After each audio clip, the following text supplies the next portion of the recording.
Assalamualaikum warahmatullahi wabarakatuh.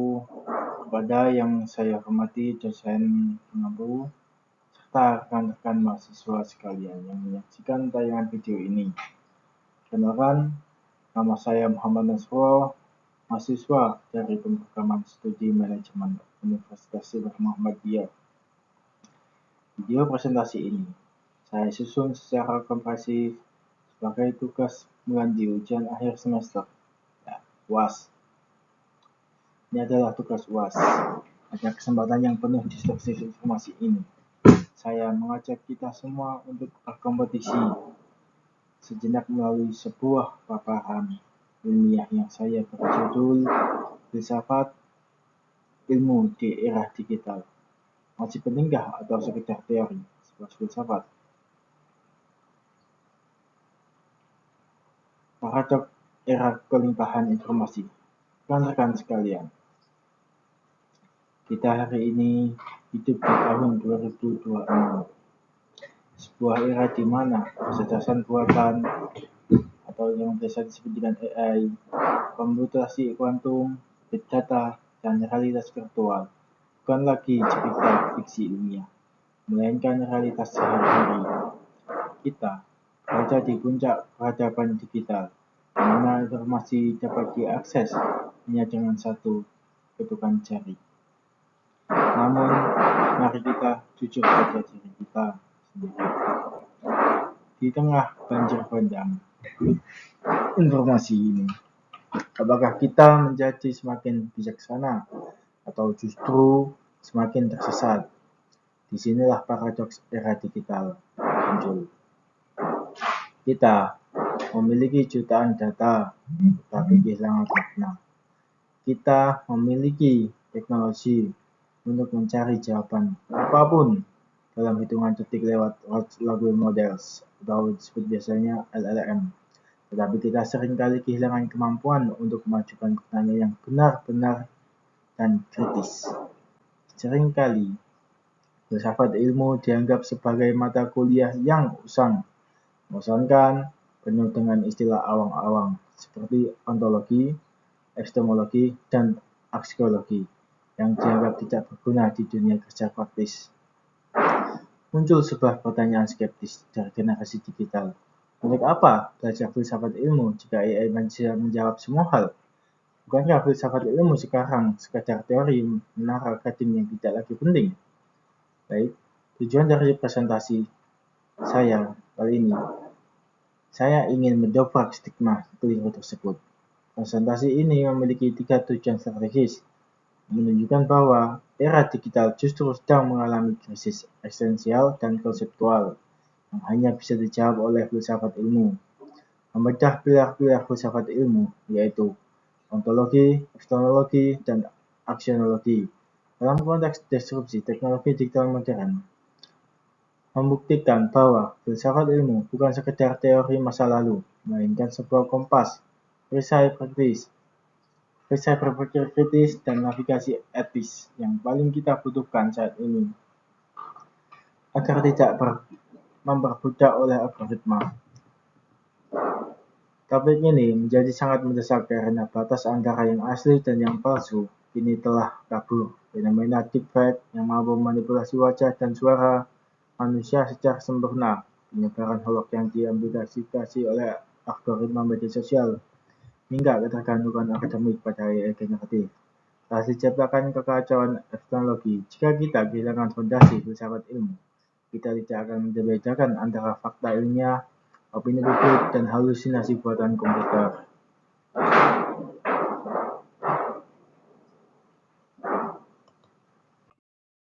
Baik, kita akan mempelajari pilar-pilar filsafat. Dapat 3. Untuk menguji apakah filsafat ilmu masih relevan, kita harus membawa 3 pilar utamanya.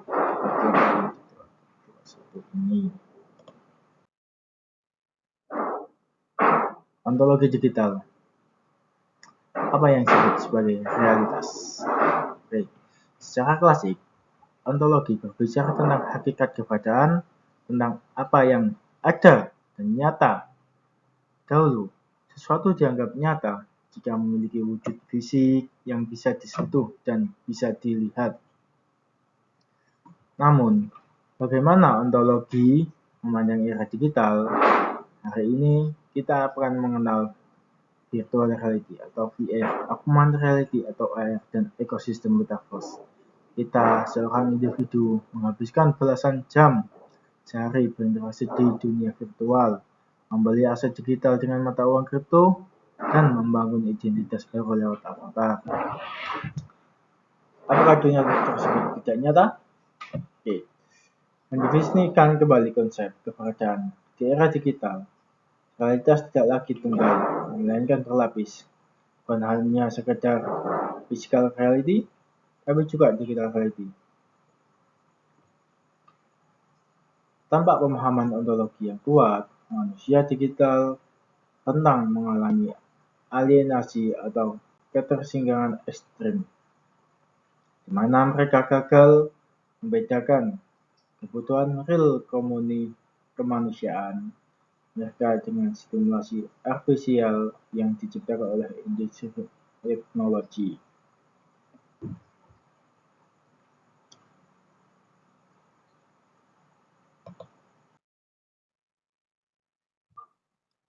Berikutnya, epistemologi digital, yaitu sebuah filter kebenaran. Bagaimana kita menemukan kebenaran? Epistemologi adalah cabang filsafat yang mempertanyakan hakikat pengetahuan, asal mula, dan validasi kebenaran. Bagaimana kita tahu bahwa sesuatu itu benar-benar secara ilmiah? Dahulu, kebenaran ilmiah diperoleh melalui metode ilmiah yang ketat, seperti observasi, eksperimen, penelaahan, sejawat, dan validasi data.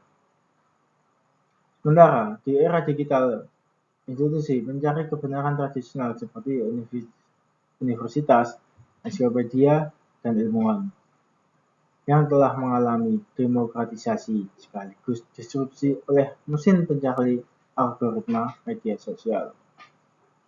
Fenomena echo chamber dan filter bubble. Algoritma media sosial didesain bukan untuk menyajikan kebenaran, melainkan untuk mempertahankan perhatian kita demi keuntungan iklan. Nah, banyak iklan sekarang, ya itu. Akibatnya, kita hanya disajikan informasi yang sesuai dengan informasi, referensi, dan keyakinan kita sebelumnya. Era post-truth, pasca kebenaran. Di era ini, emosi dan keyakinan pribadi lebih berpengaruh dalam membentuk opini publik pada fakta objektif. Kebenaran ilmiah seringkali kalah populer dibandingkan hoax yang dikemas secara viral dan bombastis. Disinilah teknologi bertindak sebagai filter kritis. Epistemologi mengharuskan kita untuk tidak langsung mempercayai data mentah. Ia melatih kita untuk bertanya, dari mana sumber data ini? Bagaimana metodologi pengumpulannya? Apakah ada bisa algoritma di baliknya? Epistemologi membedakan antara informasi dengan pengetahuan.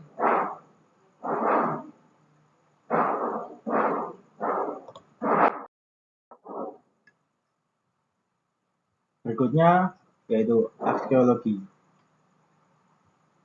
Aksiologi adalah navigasi etis. Nah, untuk apa ilmu dan teknologi diciptakan?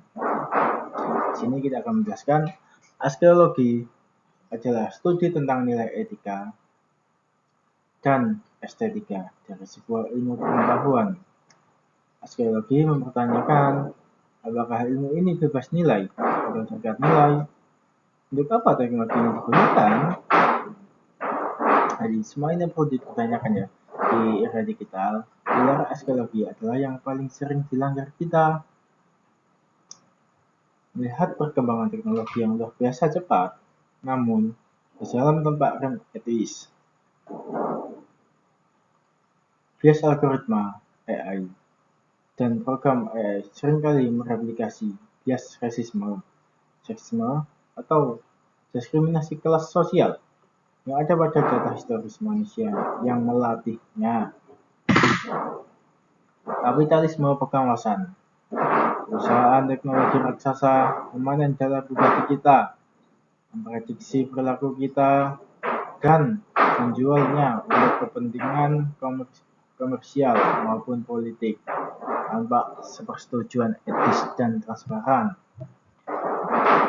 Filsafat ilmu melalui arkeologi menegaskan bahwa ilmu, pengetahuan, dan teknologi tidak boleh netral, dan secara moral, jika ia berpotensi merusak kemanusiaan, teknologi harus tunduk pada nilai-nilai kemanusiaan yang beradab. Oke, ini kita jelaskan. Selanjutnya yaitu tentu saja ya. Untuk memperjelas argumen ini, kita mari bedah 2 studi kasus. Jadi saya sudah menyiapkan studi kasus nyata yang menunjukkan betapa berbahayanya jika kita meninggalkan filsafat ilmu di era digital.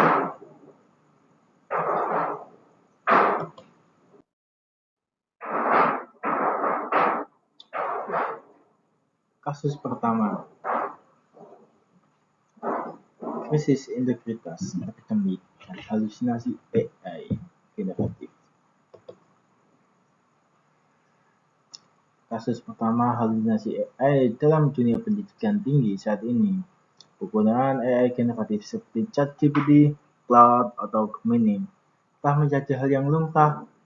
Mahasiswa dan peneliti dapat menulis esai, merangkum jurnal, bahkan membuat kode pemrograman dalam hitungan detik. Masalah epistemologis, halusinasi AI secara teknis, AI generatif bekerja menggunakan model probabilitas bahasa statistik, bukan pemahaman konsep ilmiah yang hakiki. Akibatnya, AI seringkali mengalami halusinasi, yaitu menciptakan referensi ilmiah fiktif, memalsukan data kutipan, namun menyajikan dengan bahasa yang sangat meyakinkan dan percaya diri.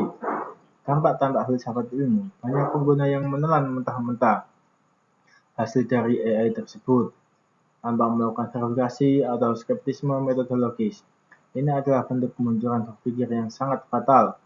Filsafat ilmu mengingatkan kita bahwa pemikiran kritis manusia tidak bisa didelegasikan kepada mesin.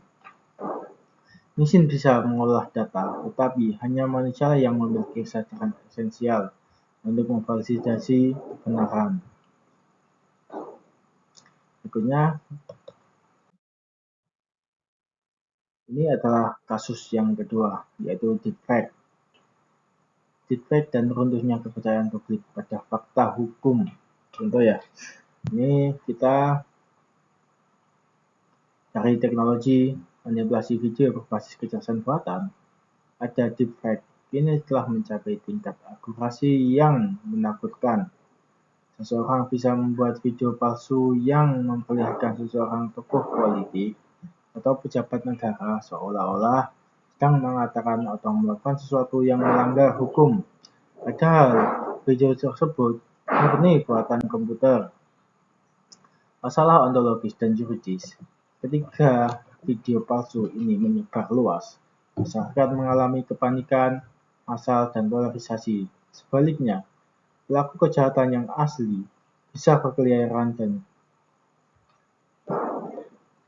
bisa berkilah di pengadilan dengan mengatakan bahwa bukti video nyata yang mencernya adalah deepfake. Fenomena ini disebut oleh para ahli sebagai the infocap, sebagai kiamat informasi. Tampak filsafat ilmu. Masyarakat yang buta filsafat ilmu akan mudah diprovokasi dan dimanipulasi emosinya.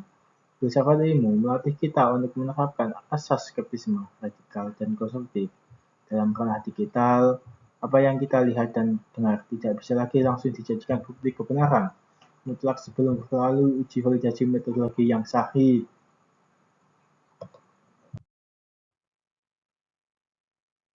Menurut pandangan ahli dan kritik terhadap saintisme digital, banyak Demokrat hari ini terjebak dalam paham sentrisme atau teknopolol, sebuah keyakinan buta bahwa semua masalah manusia, mulai dari kemiskinan hingga kebahagiaan, dapat diselesaikan dengan teknologi, kode, dan algoritma.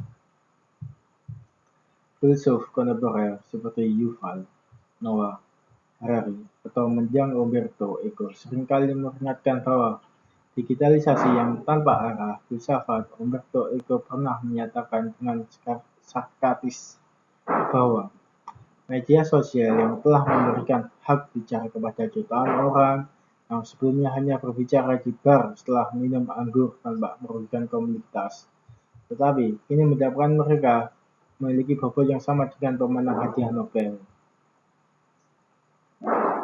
Kritik ini bukan berarti kita harus anti teknologi atau menjadi seorang kaum yang membenci teknologi. Filsafat ilmu justru hadir bukan untuk menghentikan inovasi digital, melainkan untuk memberikan fondasi epistemik agar inovasi tersebut tidak kehilangan arah dan kemanusiaannya. Jadi semua harus bisa dipahami.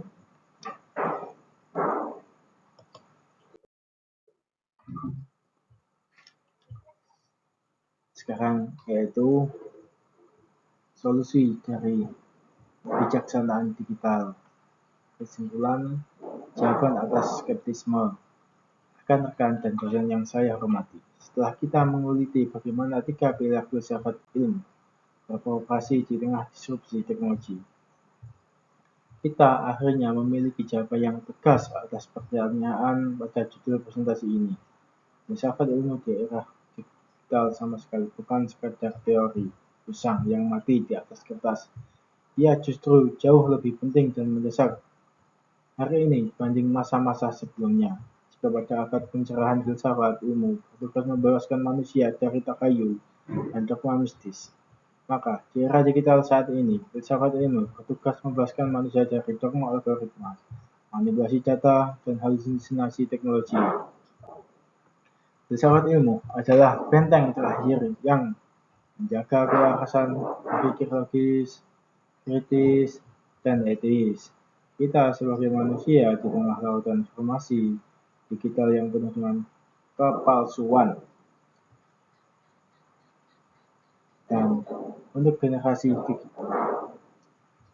digital sebagai penutup dan solusi praktis ke depan, saya menawarkan 3 langkah nyata bagi kita semua sebagai aktivitas akademik untuk menghidupkan kembali filsafat ilmu di era digital. Perhatikan digital skeptisisme yang sehat. Jangan pernah menelan informasi secara instan. Jadikan epidemiologi sebagai kebiasaan harian dengan selalu melakukan cross-check, verifikasi sumber data, dan pisahkan antara fakta ilmiah dan sekedar tren viral. Gunakan AI sebagai asisten, bukan pengganti otak. Posisikan kecerdasan buatan sebagai alat bentuk efisiensi kerja. Pakai jawab konseptual analisis dalam logika argumentasi dan kesimpulan akhir harus tetap berada di bawah kendali penuh kesadaran kritis manusia. Tegakkan etika digital. Dalam melakukan penelitian ilmiah maupun penyebaran konten di ruang publik digital, menambahkan kejujuran akademik, hormati privasi data orang, dan pastikan setiap teknologi yang kita gunakan membawa kemaslahatan, bukan polarisasi atau kebencian.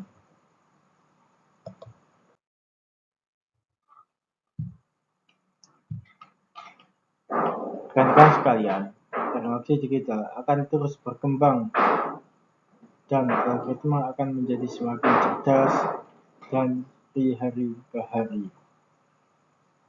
Namun, ada satu hal yang tidak akan pernah dimiliki oleh masing-masing mesin secanggih apapun, yaitu nurani, kebijaksanaan, dan refleksi filosofis. Mari manfaatkan teknologi digital dengan tangan kita, tetapi tetap pimpin arahan menggunakan otak dan hati yang diterangi oleh filsafat ilmu. science can give us knowledge, but only philosophy can give us wisdom.